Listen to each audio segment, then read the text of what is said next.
rare coincidence in the calendar where January 20th is also the third Monday in January, where we always celebrate King Day.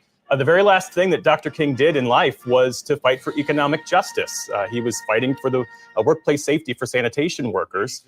There are many people who view the civil rights fight of the 21st century being one of economic justice.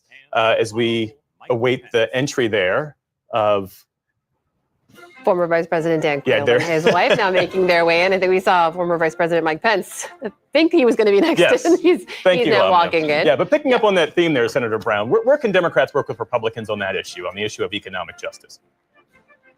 Well, I mean, it's up to the president to set the tone. But if the focus, I mean, there's some irony in the people that are now at this inauguration. All the billionaires all the California billionaires that supported Trump, they're all there crowded around. It's the thousands of MAGA devotees who were for Trump from the beginning.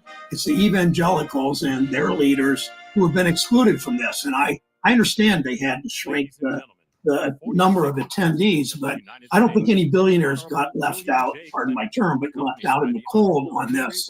But I hope that the pursuit of his agenda was less about rewarding his billionaires with tax cuts and weaker rules about their workers and about consumer protections. I hope it's more of a focus on workers. That was his campaign, but let's see. We see former President Bill Clinton, former Secretary of State Hillary Clinton making their way in now. And we understand because all the proceedings have been moved indoors, there are several screens available to people to watch these proceedings. That includes over at the Capital One Arena, where our Stephanie Sy has been speaking with Trump supporters who were lucky to gather there. Stephanie, how are people there reacting to this scene as it unfolds inside the Capitol? Well, you caught me just after a big round of boos. Every time the Clintons or President Obama show up on screen, you just hear this whole crowd erupt in boos. It's interesting because they're watching the same live feed that our viewers are getting, but on a Jumbotron. And of course, you hear Sweet Caroline and Neil Diamond. So now it's become an impromptu karaoke session.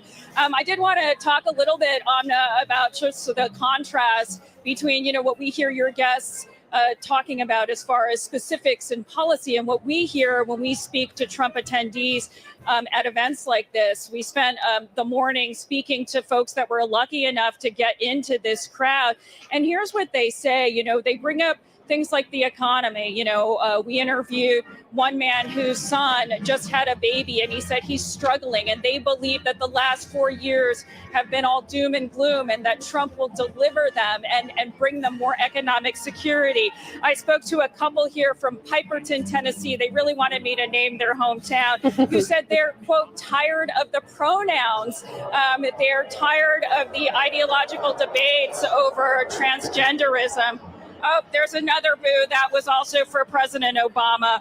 And then a few people, including former veterans, who like President Trump's strongman persona. One man who kind of twisted Theodore Roosevelt's phrase about speaking softly with a big stick and said what he loves about Trump is he speaks loudly with a big stick.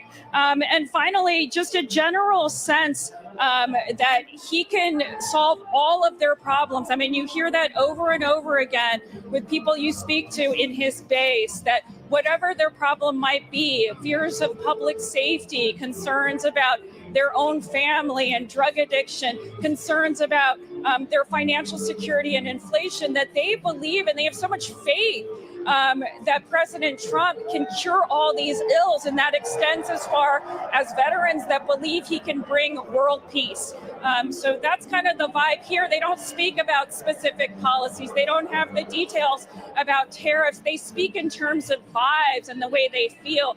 This is a sporting arena, and it feels like a sporting event with all the boos and cheers and just, again, the fervent Trump fan that you feel here, some of whom have followed him since he was on The Apprentice and just view him as a glorious celebrity that can do no wrong. Stephanie Sy at Capital One Arena. Stephanie, thanks so much. As she mentions the boos and cheers, we heard boos and cheers for certain members of the U.S. Supreme Court. Jonathan Capehart, this moment, 8 years ago, the election of Donald Trump was greeted by resistance among Democrats. There were the million people, the women who turned out on the National Mall with the knit pink hats. This time around, it seems like there's less resistance and more resignation. How are Democrats viewing this moment? Or maybe a mix of both. I think maybe people are taking the day off. It is a holiday, and they're going to pick and choose their battles. But what I loved about Stephanie's report is that she showed us that there is literally a split screen moment in Washington. At the U.S. Capitol, we have been watching polite applause and greetings between, former presidents, members of the cabinet, the Supreme Court justices, very cordial, very in the spirit of upholding the traditions and customs of the peaceful transfer of power. And meanwhile, Stephanie is sitting there and listening to people react, the incoming president's supporters react in real time with cheers and boos for the people they like or don't like. And it made me think of something that Susan Page told me yesterday when I interviewed her on my show. She said, Donald Trump hasn't changed. Washington has changed. And we've been talking around that in terms of, well, there's a Republican House, a Republican Senate. But really, this town, Washington, has changed. And, to Senator Corker's point, it does give the president-elect, an opportunity to make good on the promises that he made. It's just a matter of, will he grab that opportunity? And one more thing. I remember back at the convention in Milwaukee when it was right after the first assassination attempt, and members of Congress coming on and saying, he's a changed man. We're going to see, he's transformed. We're going to see a different, more unifying Donald Trump. And that was the case the first 20 minutes. And then it went off the rails. He's also for this inaugural speech, he is saying his speech will be one of unity. I'll believe it when I see it. I am not convinced. Look, like every American, I am hopeful, but I think as Senator Brown said, I'm also a realist. Yeah, and I actually literally wrote that down before you started speaking about the exact same thing, that Washington has changed, but has Trump. And we know that personality-wise, he is still going to be the same person. The reaction to him is going to be fascinating to watch, of official Washington as well as unofficial Washington, i.e. regular people in their regular lives.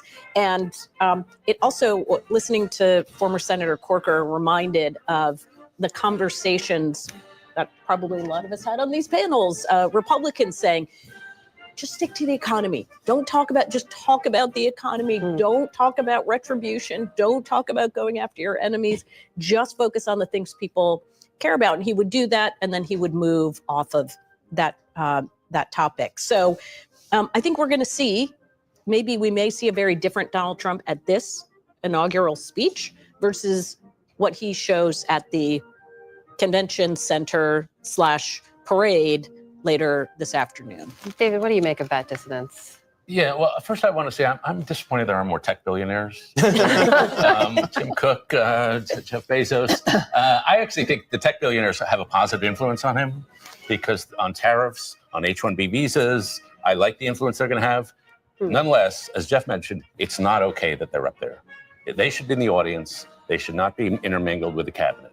That's a blurring of lines between public service and private interest. Better seats than the cabinet. It's better seats.